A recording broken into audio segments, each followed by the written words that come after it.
Hello everybody and welcome to the channel. It's Paulie Esther here, and as that countdown ticks ever closer to the release of the Resident Evil chapter of Dead by Daylight, we're going to explore the lore as written up in 3 separate blog posts on the official Dead by Daylight website. Now remember, the chapter is releasing on June 15th, a Tuesday at 11 a.m. Eastern Standard Time, which is Montreal time. If you don't know what time that is for you, you use the things that are at your disposal, like, hey Google, when it's 11 a.m. in Montreal, what time is it for me?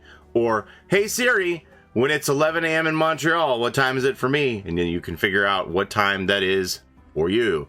Now, remember that the content of the new chapter goes live at 11 a.m., but you can't buy the entire DLC until typically 1 hour later at noon Eastern. So you will have to wait if you want to buy the whole chapter all at once. And the benefit of buying the whole chapter all at once, that DLC, through your platform shop, which means you're buying it through your Steam store, Xbox store, PlayStation store, Switch store, etc., rather than using the in-game purchase ability. The reason why you want to buy the whole DLC at once is that's most likely how you're going to get that Umbrella Corporation charm. You can only get that if you buy the whole DLC. So if you buy the characters individually within the game, you're going to miss out on that charm. So you have to decide if that charm means anything to you or not. Alright, so normally I do these little read me a bedtime story, Paulie Esther, lore explanations, but the lore is so short on these 3 characters that I said, well, I guess I'll just wait until they're all released. Honestly, you can fit the lore of all 3 characters into a couple tweets. I think Leon's lore fits into 1 tweet, so it didn't really seem to make a lot of sense to make individual videos about all these. You'll see what I mean. Alright, so we're going to go over here to the official Dead by Daylight website, which they have changed the logo, by the way. The font on the website here up at the top, you'll see this is much, it used to be much skinnier.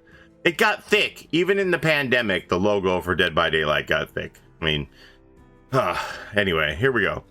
So this is Leon S. Kennedy's lore. Leon Scott Kennedy's lore. Having faced hordes of zombies on his first day as a police officer, Leon S. Kennedy had to learn the job quickly. Investigating the biohazard that had ravaged Raccoon City, Leon infiltrated an abandoned Umbrella Corporation laboratory where a sudden and unexpected black fog led him astray. Oh, that sounds very intriguing. What happened next? Nothing. See you in the fog. The Dead by Daylight team. That's it. You see what I mean? It's so short. That's it. That's it. Okay. Next, we're going to move on to Jill Valentine's lore here. It isn't much better, so don't get your hopes up. Here we go. Jill Valentine. Excelling at lockpicking and bomb disposal, Jill Valentine was a brilliant special tactics and rescue service s.t.a.r.s. agent.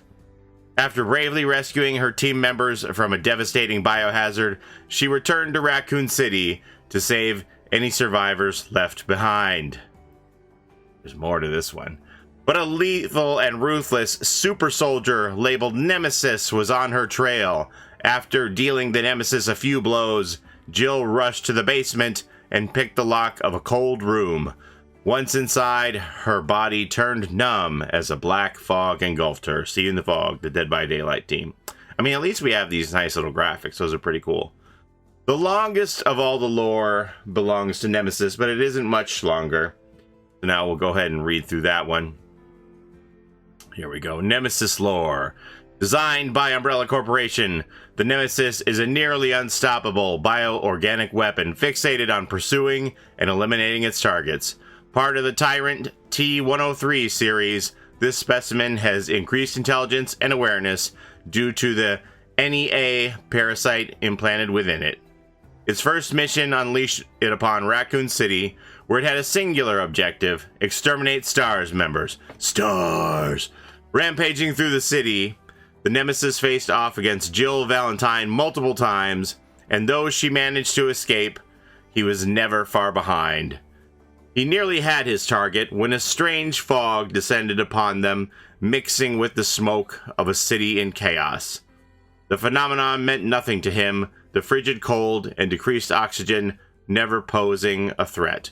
All that mattered was soldiering on into the fog, continuing the mission, find S.t.a.r.s, exterminate S.t.a.r.s, and kill anyone who gets in the way. See you in the fog, Dead by Daylight team. So that's it. That's what we've got for the lore for the 3 characters. I will say that the one thing that does concern me about how brief this lore is, we have seen how Dead by Daylight has managed to convince Steam and Valve to allow them to expand upon the character of Bill Overbeck from Left 4 Dead and put him into the most recent tome of the Rift, Tome 7 Forsaken, and tell more of Bill's story.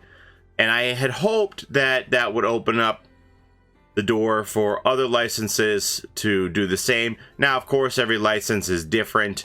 They all are going to have their own opinions about what they want to allow Dead by Daylight to do with their characters.